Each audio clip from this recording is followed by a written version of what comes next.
And I would like to grant Mr. Diaz-Balart of Florida, our colleague who is on the Appropriations Committee and has been a leader in this fight for freedom and liberty for the Venezuelan people, 5 minutes of debate.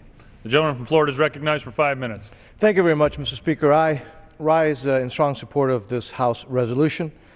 This resolution introduced by my dear friend and one of the great leaders and champions for freedom around the world, Congresswoman Ileana Ros-Lehtinen.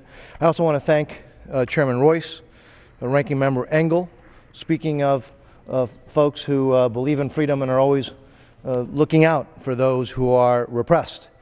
For the last several weeks, Mr. Speaker, the people of Venezuela have risen up to protest the corruption, the food shortages, the soaring crime rates, and most important of all, the increased and alarming repression by the Maduro's regime. And in response to those legitimate protests, those peaceful protests, the Venezuelan regime has ordered security forces to frankly brutally crack down on the opposition. They have, since the protests began, Mr. Speaker, more than 500 people have been arrested. Those are the ones that we could document. Approximately 150 have been injured, and more than a dozen have been killed. Not only that, Mr. Speaker, but the Maduro regime has instituted something which should not surprise us, a virtual media blackout. They've blocked out images. They've tried to black out images over the internet. They've even closed down in certain parts of the country where they've had the ability to do so, parts of the internet, including Twitter. They've thrown out independent news organizations like CNN and NTN. Why? Why are they doing this?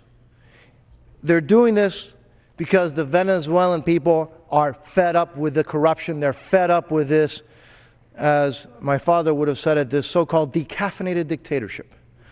And why would he have said a decaffeinated dictatorship? It's a dictatorship that got there arguably through democratic means, but then has done everything to eliminate all semblance of democracy, all semblance of human rights, all semblance of freedom of press, all semblance of the basic institutions of democracy. And not only that, Mr. Speaker, there are reports of thousands of Cuban special operation forces and also intel forces that are helping the Maduro regime in the crackdown of the Venezuelan people. So in a time when a lot of the so-called international community, particularly in our hemisphere, stays quiet to the reality of the Venezuelan people's struggle for freedom, I am so proud of this Congress, this House, that once again is standing with those who are oppressed, standing with those who are struggling for freedom. This is a House that traditionally has done that.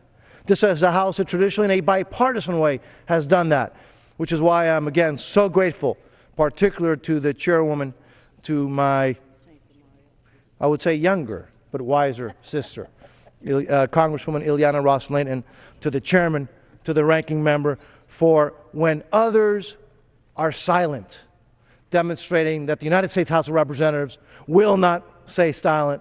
We will continue to support the Venezuelan people. We will stand with the heroic Venezuelan people, those students who have hit the streets demanding their freedom. And I urge every single one of our colleagues to express solidarity with those like a few hundred years ago, over 200 years ago, how people in our country went out and struggled for freedom.